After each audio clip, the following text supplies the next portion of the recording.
오늘 함께 보신 말씀을 통해서 탐욕의 길을 단호하게 거절하고 여호와를 경외하라라고 하는 제목을 가지고 함께 말씀을 나누고자 합니다. 우리 지난 시간에도 말씀드렸던 것처럼 7절이 가장 좀 근본이 되는 말씀인데, 여호와를 경외하는 것이 지식의 근본이거늘 미련한 자는 지혜와 훈계를 멸시한다라고 하는 것을 통해서 여호와 하나님만을 경외해야 된다라는 것에 대해서 지난 시간에 함께 말씀을 나눴습니다. 여러분, 오늘 우리가 살아가는 이 시대는요, 참 많은 유혹이 넘쳐나는 시대입니다. 스마트폰을 열기만 해도 어떤 게 나옵니까? 이것만 하면 한 달에 수백만 원 받을 수 있다. 또 이 기회를 놓치면 평생 후회한다. 라는 말들이 막 뜨고 있죠. 끊임없이 쏟아집니다. 세상은 쉬지 않고 우리 귓가에, 우리가 눈으로 보는 것에 속삭이고 있습니다. 지금 당장 더 빠르게, 더 쉽게, 더 많이 가져라. 어쩌면 우리 모두 그 목소리에 한 번쯤 마음이 흔들려 본 적이 있을 것 같습니다.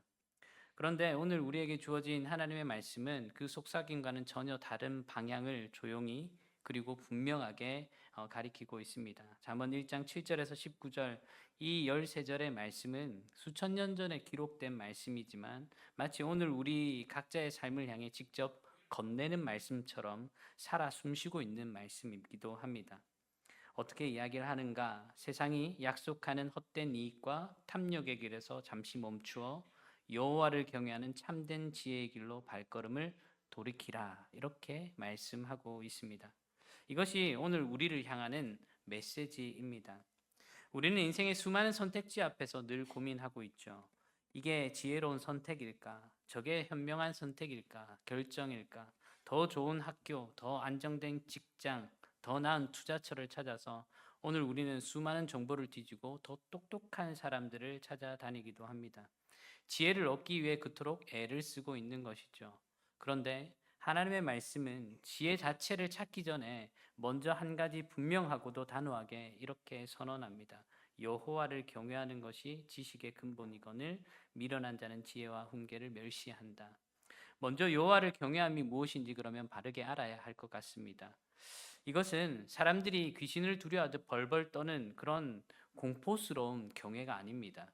하나님의 절대 주권을 온전히 인정하고 그분을 내 삶의 가장 높은 자리에 모시는 신앙적 태도, 이게 바로 경외입니다. 쉽게 말하면 내가 어떤 결정을 내릴 때에 사람들이 어떻게 볼까 보다 하나님 앞에서 이 일이 옳은 행위인가를 먼저 묻는 것입니다. 내 욕심과 하나님의 뜻이 충돌할 때 기꺼이 내 욕심을 내려놓는 것, 그분의 말씀이 나의 기준이 되고 그분의 뜻이 나의 선택의 잣대가 되는 삶의 방향성, 여러분, 이게 바로 여호와를 경외하는 삶입니다. 본문에서 근본으로 번역된 히브리어 레시트라고 하는 이 단어인데, 이 단어는요, 기초라고 하는 이런 의미보다는 시간적 출발점이라고 하는 뜻을 가지고 있습니다. 모든 것이 시작되는 첫걸음을 의미하는 것이죠. 창세기 1장 1절에 보면 태초에 하나님이 천지를 창조하시니라, 이렇게 말씀합니다. 그런데 이때 히브리어가 베레시트 바라 엘로힘 이렇게 되어 있습니다. 그런데 이 태초에가 베레시트라고 하는 단어입니다. 같은 어근을 사용하고 있어요. 그러니까 베레시트가 모든 존재의 시작점에서 하나님이 계심을 선언하고 있다면, 잠언의 레시트라고 하는 이 단어도 진리를 말하면서 모든 지혜의 출발점에도 하나님이 계신다, 이런 뜻을 말하고 있는 것입니다. 그렇다면 그 길의 끝에는 무엇이 있을까요? 바울은 골로새서 2장 3절에서 이렇게 선포하고 있습니다. 그 안에는 지혜와 지식의 모든 보화가 감추어 있다. 그 안은 어떤 안입니까? 그리스도 예수 안입니다. 잠언은 지혜의 출발점이고 골로새서는 지혜의 목적지입니다.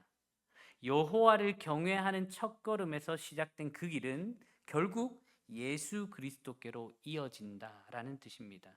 지혜의 출발점이 하나님이라면, 지혜의 출발점이 하나님 경외라면 지혜의 완성은 그리스도이십니다. 시작도 하나님, 끝도 하나님이다라는 것입니다. 여러분, 지혜를 원하십니까? 그렇다면 먼저 우리 스스로에게 질문을 던져야 됩니다. 나는 지금 지혜 그 자체를 찾고 있는가? 아니면 지혜의 근원이신 하나님을 찾고 있는가? 더 좋은 책, 더 나은 책, 그리고 그 더 나은 어떤 모습들, 더 뛰어난 스승, 더 많은 정보와 경험, 이런 것들이 나쁜 게 아닙니다. 그런데 그것들은 지혜를 담는 그릇일 뿐이에요. 지혜의 원천 그 자체가 될 수는 없다라는 것입니다. 지혜의 출발점은 오직 한 곳에 있습니다. 하나님의 말씀 앞에 나 자신을 내려놓고 그 말씀의 권위를 온전히 인정하면서 말씀대로 살아가겠습니다 라고 고백하는 바로 그 자리가 지혜의 출발점입니다. 그 자리에서 시작된 걸음이 한 걸음 한 걸음 이어질 때 우리는 마침내 모든 지혜와 지식의 보화이신 예수 그리스도께로 나아가게 됩니다. 오늘 본문 8절에서 9절에서 8절과 9절에서 지혜의 교사는 자녀에게 이렇게 말합니다. 내 아들아, 내 아비의 훈계를 들으며 내 어미의 법을 떠나지 말라. 이는 내 머리에 아름다운 관이요 내 목에 금사슬이니라. 여기서 어미의 법이라고 하는 이 원어적인 의미는요, 토라를 말합니다. 토라는 선택 사항이 아니에요. 반드시 지켜야 되는 명령입니다. 그런데 하나님은 그 명령에 순종하는 삶에 관과 금사슬을 약속하고 있습니다. 여기서 금사슬은 죄인을 묶는 족쇄가 아니에요. 왕과 대제사장이 두르고 있는 최고의 영광과 권위를 상징하는 장식입니다. 이것이 말씀이 우리에게 전하는 진리입니다. 말씀에 순종하는 삶은 우리를 억압하거나 제한하는 것이 아닙니다. 오히려 우리를 가장 존귀하고 영광스러운 자리로 이끄는 길이다라는 것입니다. 그래서 우리는 여호와를 경외해야 되고 말씀에 순종해야 합니다. 여러분, 그런데 오늘 이 말씀은 여기서 멈추지 않습니다. 그 영광스러운 길 옆에 정반대의 길을 생생하게 묘사하고 있습니다. 그래서 잠언 1장 10절에 보면 내 아들아 악한 자가 너를 꿰일지라도 따르지 말라 이렇게 말씀하고 있죠. 여기서 악한 자는요, 죄를 밥 먹듯 상습적으로 짓는 자, 죄의 길에서 완전히 젖어 있는 자를 가리키고 있습니다. 그리고 이들이 꿰다라고 하는 표현은요, 어떤 표현이냐면 사냥꾼이 새를 잡기 위해서 그물 앞에 맛있는 미끼를 달아놓는 것과 같은 그런 교묘한 유인을 의미하는 그런 표현이 바로 이 꿰다라는 표현입니다. 이들이 사용하는 미끼가 있는데 세 가지입니다. 첫 번째로는 동료의식입니다. 동료의식. 우리하고 함께 가자. 그러니까 유혹하는 사람들이 우리하고 함께 가자. 무리에 속하고 싶은 인간의 본능을 교묘하게 자극을 하는 거예요. 두 번째는요, 쉬운 부의 약속을 합니다. 땀을 흘리지 않고 남의 것을 빼앗아서 부자가 되게 하는 그런 제안을 합니다. 세 번째는요, 흥분과 스릴입니다. 무덤에 내려가는 자처럼 살아있는 자를 통째로 삼키자. 죽어가는 사람도 멀쩡히 살아있는 사람도 가리지 말고 있는 것 전부 다 빼앗아 버리자. 흥분하게 하고 스릴 있게 만듭니다. 죄의 스릴을 마치 살아있음의 증거인 것처럼 미화시켜서 말하고 있습니다. 사랑하는 여러분, 탐욕의 유혹이 이렇게 정교해요. 유사한 친근감으로 경계를 허물어 버립니다. 그리고 쉬운 이익을 약속하면서 이성 자체를 마비시켜 버려요. 죄를 매력적으로 포장해서요, 양심을 잠재우게 만듭니다. 이게 탐욕입니다. 넘어가지 않겠습니까? 그런데 이런 내용을 이야기하면서 16절은 그 화려한 포장 뒤에 감추어진 실체를 고발하고 있는데 16절을 읽어보면 이렇습니다. 그들의 발은 악으로 달려가며 피를 흘리는데 빠름이라. 탐욕의 길에 한번 딱 들어가잖아요. 그러면 한번 발을 들이면 속도가 엄청 빨라진다는 거예요. 처음에는 걸어가는 것처럼 탐욕이 좋아서 이렇게 가죠. 꿰매 넘어가 가지고 유혹에 빠져서 쉬운 부의 약속이니까 조금씩 넘어가기 시작합니다. 그 안에서 흥분을 느끼고 스릴을 느낍니다. 함께 가자는 사람들이 있습니다. 처음에 천천히 걷다가 그 다음에 뜁니다. 그리고 나중에는 멈추고 싶어도 멈출 수가 없어요. 여러분, 탐욕의 길이 무서운 이유가 뭔지 아십니까? 그 끝이 나쁘기 때문만은 아닙니다. 그 길에 들어가 있는 순간에 내가 어디쯤 와 있는지 모른다는 거예요. 스스로 알아차리지 못한다라는 것입니다. 여러분, 이게 진짜 탐욕이 무서운 이유입니다. 발은 이미 악으로 달려가고 있는데 마음은 아직도 이번 한 번만 이거를 되뇌이고 있는 거예요. 그리고 하나님의 말씀은 그 길의 결론을 엄청나게 매우 선명하게 선언하고 있습니다. 그게 1장 17절과 18절입니다. 17절, 18절 같이 한번 읽어볼까요? 같이 한번 읽겠습니다. 새가 보는 데서 그물을 치면 헛일이겠거늘 그들이 가만히 엎드림은 자기의 피를 흘릴 뿐이요 숨어 기다림은 자기의 생명을 해할 뿐이니. 여러분, 새는 자기를 노리는 그물을 눈앞에 보면 도망갑니다. 그런데 악인들은 남을 해치려고 그물을 치지만 결국 그 그물에 누가 걸려서? 자기가 걸려서 자기를 해치게 된다. 이게 탐욕이라고 하는 것의 역설입니다. 남을 잡으려는 올무가 결국 자신을 올가매는 것이 되어집니다. 이것을 더욱더 날카롭게 정리하고 있는 게 19절 말씀인데 19절 말씀을 보면 이익을 탐하는 모든 자의 길은 다 이러하여 자기의 생명을 잃게 하느니라. 이익을 탐하는 자, 수고 없이 폭력적이고 부당한 방법으로 이익을 챙기는 자들, 그런 자들을 의미합니다. 세상의 눈으로 보면 이들이 잠시 화려하고 번성하는 것처럼 눈에 보입니다. 그런데 하나님의 눈에는 이미 심판의 그물이 들여져 있다라는 뜻입니다.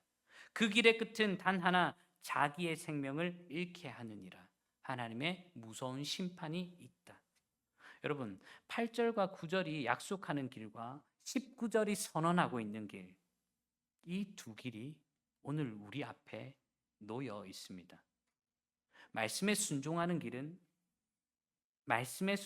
길의 끝에는 왕관과 금사슬이 있고요. 하나님이 주시는 영광이 기다리고 있습니다. 그런데 탐욕을 쫓는 길 끝으로 가면 그것은 파멸, 자기 파멸, 하나님의 심판이 기다리고 있습니다. 그 길은 처음은 넓고 밝아 보이지만 끝은 반드시 파멸합니다. 이것이 바로 우리가 세상의 헛된 이익을 쫓는 탐욕의 길을 단호하게 거절해야 되는 이유입니다. 사랑하는 여러분, 우리가 살아가는 치열한 일상은 끊임없는 선택의 연속 아닙니까? 매 순간 두 갈래의 길이 우리 앞에 놓여 있습니다. 하나는 탐욕의 길, 다른 하나는 여호와를 경외하는 길입니다. 세상은 우리에게 쉽고 빠르게 돈 버는 길, 힘과 속임수로 이익을 챙기는 그 탐욕의 길을 지혜라고 그럴싸하게 포장해서 우리를 유혹하고 있습니다. 탐욕의 길은 처음에는 넓고 밝아 보이지만 그 끝에는 반드시 파멸의 그물이 놓여 있음을 우리는 잊으면 안 됩니다. 반대로 여호와를 경외하는 길을 걸어갈 때는 세상의 눈에는 조금 미련하고 답답해 보일지 모르겠습니다. 그런데 그 끝에는 왕의 영광스러운 관과 금사들이 기다리고 있습니다. 하나님께서 친히 우리를 높여주시고 영광으로 입혀주십니다. 그렇기에 사랑하는 여러분, 당장 내 눈앞에 보이는 헛된 이익과 그 결과에 대해서 결코 타협하지 마시기 바랍니다. 비록 그 길이 세상의 눈에는 조금 미련해 보이고 답답해 보이는 길일지라도 모든 선택의 매 순간마다 여호와를 경외하는 길을 선택하는 저와 여러분들 되시기를 주님의 이름으로 간절히 소망합니다. 그것이 결국 내 인생의 가장 아름다운 영광의 광을 씌워주시고 금사슬을 둘러주는 진짜 생명의 길이에요. 지금 내 삶에서 세상이 지혜라고 포장하는 유혹하는 그런 탐욕의 제한들이 있지 않습니까? 여러분들은 어떤 탐욕에 놓여 있습니까? 어떤 탐욕의 제한 앞에 놓여 있습니까? 그런 탐욕의 제한에 놓여 있다면 여호와를 경외함으로 나의 실제 선택을 여호와를 붙들므로 그렇게 하나님 앞에 선택하면서 그렇게 나아가는 저와 여러분들 되시기를 주님의 이름으로 간절히 소망합니다. 이번 주 어떤 구체적인 선택에서 탐욕을 거절하고 하나님의 말씀을 따를까를 생각하고 이번 한 주간 가운데서도 세상의 헛된 탐욕의 길을 단호히 거절하고 여호와 경외함으로 여러분들의 일상 속에서 날마다 여호와 경외함을 통하여서 승리하는 복된 신앙인들 되시기를 주님의 이름으로 간절히 소망합니다.